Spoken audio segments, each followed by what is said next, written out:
السلام عليكم ورحمة الله وبركاته. أحبائي وإخواني إخوة الإسلام، معكم مستشار أحمد عبد ماهر، المحامي بالنقد والباحث الإسلامي. يؤسفني جدا أن غالبية الأمة الإسلامية لا تتدبر القرآن، وهذا من غضب الله، وبالتالي لا يستجيب الله لدعائهم. ويؤسفني جدا المناقشات البيزنطية لأناس لم يفهموا ولم يتدبروا القرآن. ذكرت في أحد البوستات أنه الله سبحانه وتعالى يمكن أن يسقيك من العذاب بأن ينسيك ذكر الله ويبعدك عن الصلاة. فالناس قالت لا، ده كده انت بتقول على ربنا انه ظالم وكده. لا، ليس ظالم، لأن الله سبحانه وتعالى قال ويضل الله الظالمين.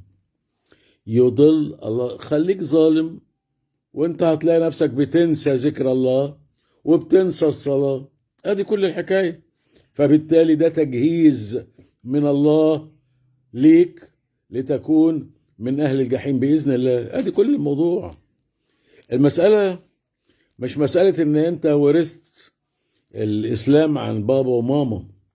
المسألة انت عملت ايه للإسلام. اصلا انتوا فهمتوا الدين غلط خالص. في واحد فاهم انه لما يقول يا رب اشفيني ربنا هيشفيه. مش هيشفيك.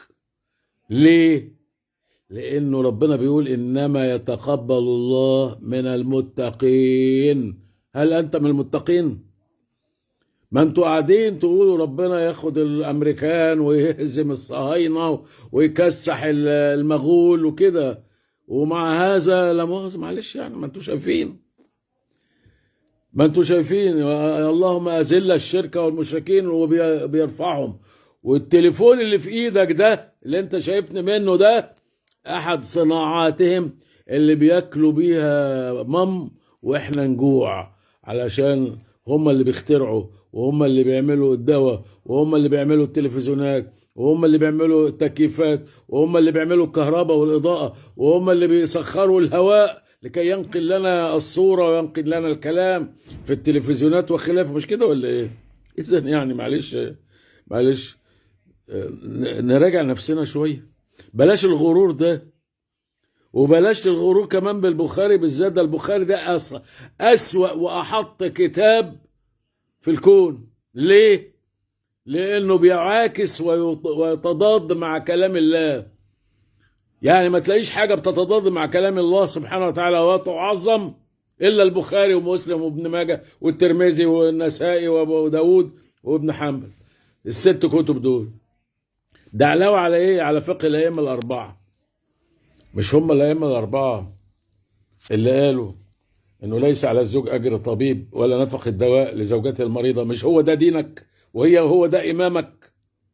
هو ده ربنا بيضلك كده، بيضلك بأئمتك، بيضلك بمشايخك. مش مشايخك اللي بيقولوا إن مراتك نقصت عقل ودين، وربنا بيقول الذي أحسن كل شيء خلقه وبدأ خلق الإنسان من طين.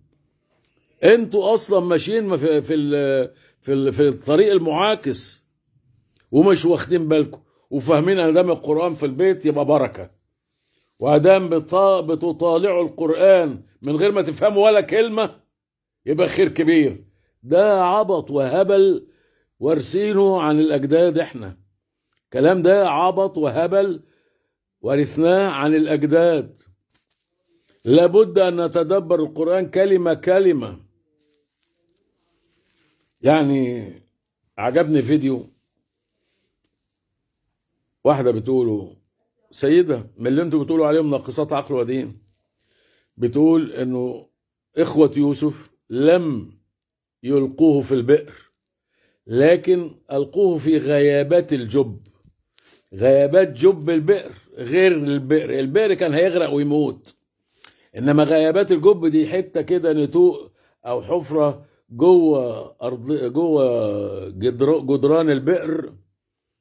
ف لما يمر سيارة يلاقوا واحد أو عيل كده يلتقطوه، هم ياخدوه، وده اللي حاصل. إنما إحنا بقى كلنا فاهمين إنه اترمى في البير. اترمى في البير ده دماغ، معلش يعني.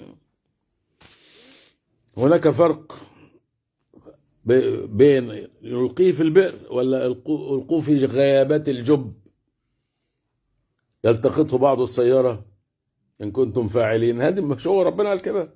والله يعني يا ريت نفهم القرآن شوية، ويا ريت نتدبر شوية، ويا ريت نبذل مجهود شوية في الإسلام، ونسيبنا من المشايخ اللي بتقول لك أصل يوم الجمعة في ساعة إجابة، أصل بالليل في ربنا بيستجيب الدعاء، أصل في رمضان ربنا بيستجيب الدعاء، أصل يوم شم النسيم بيستجيب، أصل مش عارف إيه الكلام ده.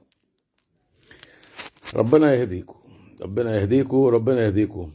برضو عايز أقول لك أشد عذاب ممكن يعذبك به ربنا إنه يمنع عنك ذكر الله، وإنه حضرتك لا تتدبر القرآن، وإن سيادتك يعني لا تصلي. شكرا جزيلا، وأغلبكم طبعا كده.